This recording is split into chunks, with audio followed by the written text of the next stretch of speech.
Hi, my name is Marshall Erickson. Uh, this video is interesting. It's not designed to get any views. It's really just designed to show what I can do with $0 in budget and the right people. The short film 1943 that just recently came out on my channel was actually made by my cousin. So it was for a semester project that he had to work on, and he reached out to me, said, "Hey, when you're on Christmas break from college, could you help me with this short film?" I said, "Yeah, that sounds like fun. I'll help you out, bud." And then he told me it was already a week late. And that's when I told him, all right, so we're going to do this the right way then.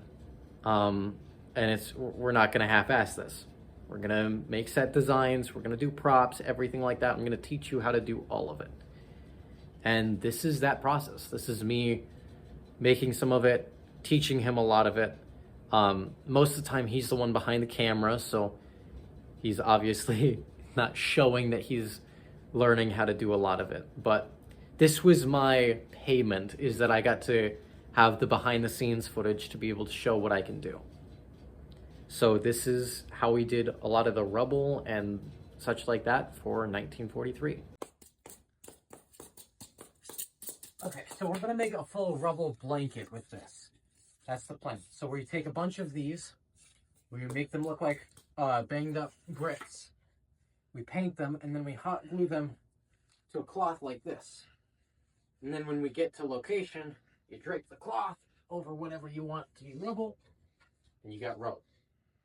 It's easy as that. I am making movie dirt for the rubble tarp by taking little pieces of corkboard and tearing them up, trying to fill up this cup. We're gonna sprinkle it on the tarp. Okay, so I'm painting these now. So this is the first coat of just a dark brown, and then it's just a really, really messy, just get the paint on there, because we don't have a whole lot of paint left. Just get the paint on there and move on. A little bit of paint showing through isn't going to be that big of a deal, because it doesn't show up well enough. We also only textured these on one side because there's no point in texturing the other side, because they're literally going to be glued onto the cloth. Okay, so we're taking the rubble that Waylon made, which is in a pile there of different sizes, put it in a cup with a little bit of water and paint. Then with gloved hands, just kind of toss it around, and then you end up getting this, which looks closer to concrete than that. So you use a combination of different colors, and then usually I still have a little bit of paint on my hands when I'm done mixing it up. I just kind of rub it on these, get them some extra color to them.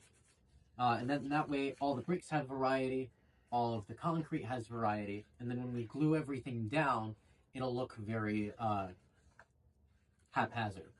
Okay, so to add a little bit more detail to the rubble, we're going to be adding some asphalt, which is just torn up chunks of corkboard, black paint, painted really haphazardly, which with a sponge brush to get the asphalt look. I'm going to do one on camera because it goes really quickly here. And it's not perfect, but you get the idea.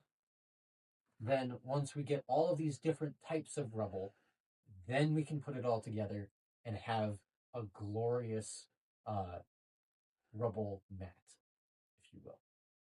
The last step for all of these is to do a dry brush over everything. I'm using a very old sponge brush that has been used for a lot of paint and was never washed out. So it's really stiff. So it only hits the tops using a very small amount of just pure white paint.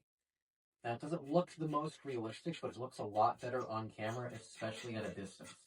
None of this stuff is going to be really close to camera, so we want it to capture some of that detail from a distance. So we'll do that, and kind of just looks like that. It doesn't look perfect, but looks good enough for what we're doing. Okay, so we've got regular bricks, we've got asphalt, we've got dirt rubble. We've got concrete rubble, which dried a little less white, but that's fine. Another couple of bricks. Then these are red bricks that'll go in there, which got a really heavy white dry brush. And that is going to turn into a tank shell. But now that everything's drying, it's time for foosball.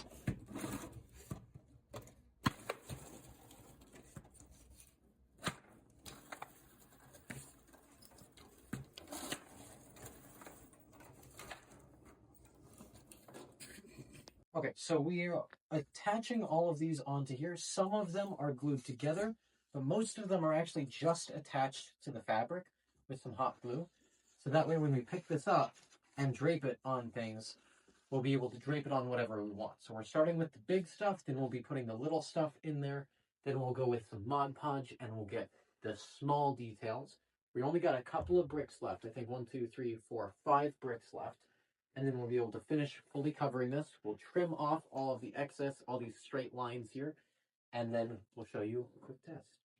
3, 2, 1. Rubble be gone.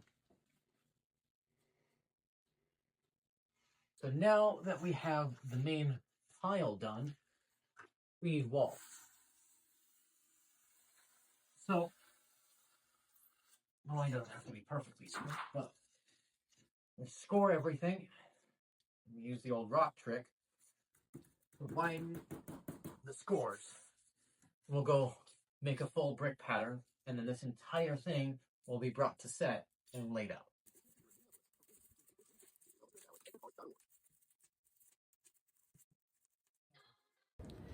I think the funniest part about all of this is that sometimes you'll make a prop, or you'll make a set design piece, or whatever, and it either won't make it into the final cut, or nobody will ever notice it.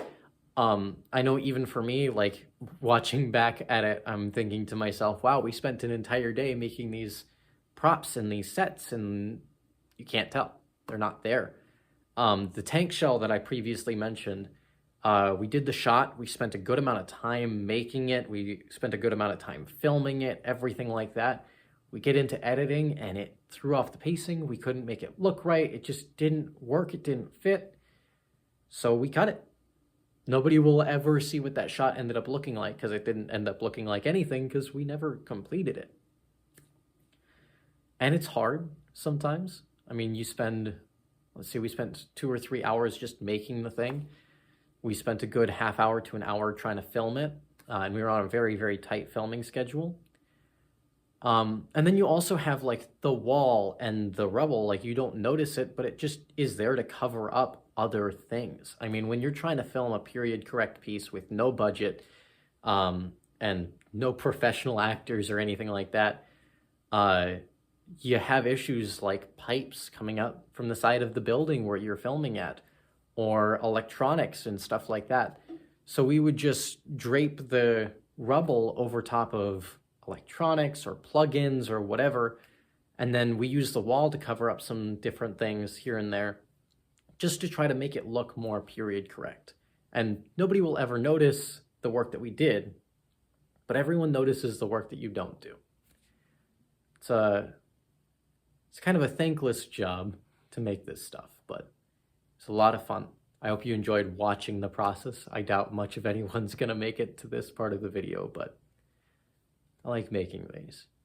I thought might as well. Thank you so much for watching. Have a good one.